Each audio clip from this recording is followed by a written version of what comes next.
Welcome back. Dr. Onanuju, I asked a question. You were talking about a document, and I said, can we really look at a document without exactly looking at the mindset of the Nigerian people? Well, that is just the spin that some people who are afraid of change are trying to sell to people. There is nothing like, changing or restructuring the mindset. It's got nothing to do with the mindset. It is fraudulent for states who do not contribute to the federation account to be lazy and do nothing. If you privatize the transmission, a transmitter will make sure that any amount of generated capacity of power he is given to actually deliver, he will be paid by the amount of power he delivers. He will transmit it and make sure nothing drops. This is so, we have now done this largest asset sale by trying to democratize the transmission, the generation of electricity. Let us do the full thing. Now, why did the economy tank, even though we still remain Africa's largest economy? Simply because the wrong policies of the new administration caused trouble. Why did the party crumble in the middle? Because of the use of nepotism. So what you actually need to do is allow a more democratization of the political superstructure. Finish. Allow Lagos to run its own game. Let the federal government exist to only run the army, the foreign affairs, the customs, and the exercise will stay internally with the state, and then the taxation. Let it be that if you don't pay tax, you go to prison before an armed robber, so that the government will know it will get all its own money. It will still be able to share whatever it gets to the weak states, but allow people to actually invest in competition. When Japan had 13 companies doing electronics, competing among themselves, the best came out. When America went into ICT, Silicon Valley, everybody's competing among themselves, the best came out. Allow competition, merit to drive not only the political superstructure, but also to sustain its drive of the economy. And so for all we know, if you have a daughter that is up to 18 years, of course, you will allow her freedom. What is going on in Nigeria is very good. I love it. I love the implosion, because from this implosion, Nigeria will get better. Now you have 4 geopolitical zones out of 6 geopolitical zones asking for a restructuring. General Babangida said that for North Central. Jerry Gana said that for North Central. Of course, we know about the Southeast, South-South, and the Southwest. So if the people holding on are the far north that actually control the dictatorship and actually instrumented the writing of those military decrees that form the bulk of Section 24, then you can see what it is. What we are saying is, it is not possible for us to continue to run a country like this through military decrees. Allow the people to say how they should be. Okay, allow the country to democratize its political structure.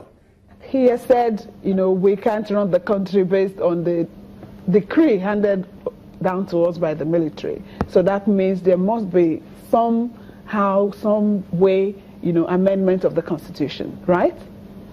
Yes, it's an overhaul of the whole thing. Okay, now restructuring would mean some parts or all of the Constitution being amended.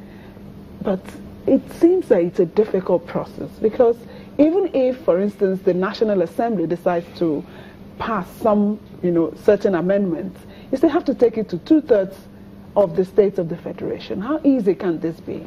Oh, I think we've passed that stage. The federal government does not have a year in Nigeria today to keep this country together.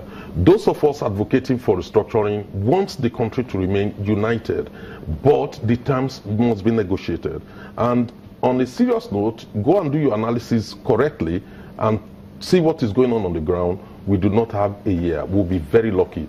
The federal government must immediately, as soon as possible by October 1st, come out with a timeline, to walk Nigerians through what needs to be done, so that before the next election in 2019, by May 2018, we are in a position we would have restructured the country in a way that all the component units will be satisfied.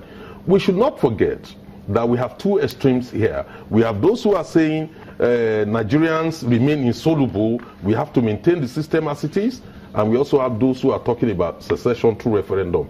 We don't want any of that. nobody wants us to succeed, wants the country to collapse, and we also don't agree that we will not change the system that is not working. Start from? So it means the middle ground is the restructuring. And the only way to go about the restructuring is, if we want, we don't have the time and the luxury to call another conference. Why not take the last document, which seems to be the most comprehensive, which has taken account of previous other documents, including PRONACO Constitution, taking account of Abacha's conference and so many others. Let us look at that and use that as a starting point. And I don't agree with one or two areas in that. For instance, the creation of states, up to 52, I would never agree to that, because the existing ones cannot, even pay salaries, apart from very few of them, maybe Rivers, Ogun State, and Lagos. Those are the ones who are able to pay salaries currently without going for bailout. So when you look at that situation, let us take that document, because time is not on our side. Let us look at that document. I don't believe the National Assembly, we should go through the National Assembly to resolve this issue. The simple reason is this. Part of the recommendation includes that we should have a unicameral legislature. You cannot expect the Senate or the House of Reps, to legislate itself out of existence. Therefore, they will only set up committees and committees, wasting everybody's time. Before we all know it, the country will implode. What the acting president needs to do is to set a timeline, for a review of the 2014 National Confab report, and then we can put that through to Nigerians in different parts of the country, put it to referendum in different zones of the country. That is the only way to go about it, because that is, except we do that, I'm afraid we will not be able to save the country. Those who are saying and arguing that referendum is not part of the Constitution, I will ask one question. When we introduced the doctrine of necessity, when we had a crisis involving Jonathan, was that part of the Constitution? It was not. Now, this is the time to invoke the same doctrine of necessity to ensure that we take the outcome of the 2014 Confab report, reviewed it, and then put it directly through to the Nigerian people. As far as I am concerned, if a zone in the country says we are voting against it, it is within their right. The right to self-determination is guaranteed. We want all of us to live together. We will negotiate and make it so attractive, for all of us to be together. But if a particular section of the country says, because we are not able to exploit the resources of other ethnic components, then we want to go, it is up to them. It's not up to the rest of us, because we will part peacefully. It does not stop us from trading and working together and living together. When in future they feel there's a need to fuse with us, why not? After all, Gambia at a point was part of Senegal. At a point, Gambia became a separate country. At a point, they went back into another union called Senegambia. And then later again, they pulled out of it. That is how it's supposed to work. So if we have a true federalism, that is, real federalism has been practiced, contrary to the dysfunctional unitary system which the military bequeathed to us, you will realize that we will respect the right to self-determination. After all, our federal government signed different treaties. The ECOWAS protocol, we signed it, which guarantees right to self-determination. We signed the African Charter on People's Rights.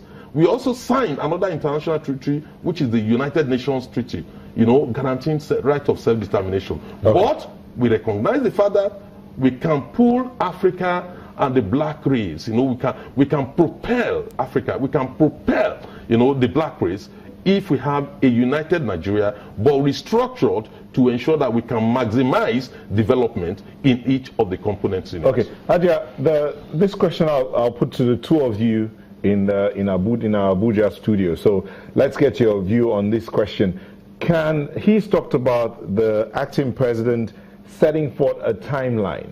Do the two of you think that the acting president can unilaterally set a timeline for a discussion or restructuring of Nigeria's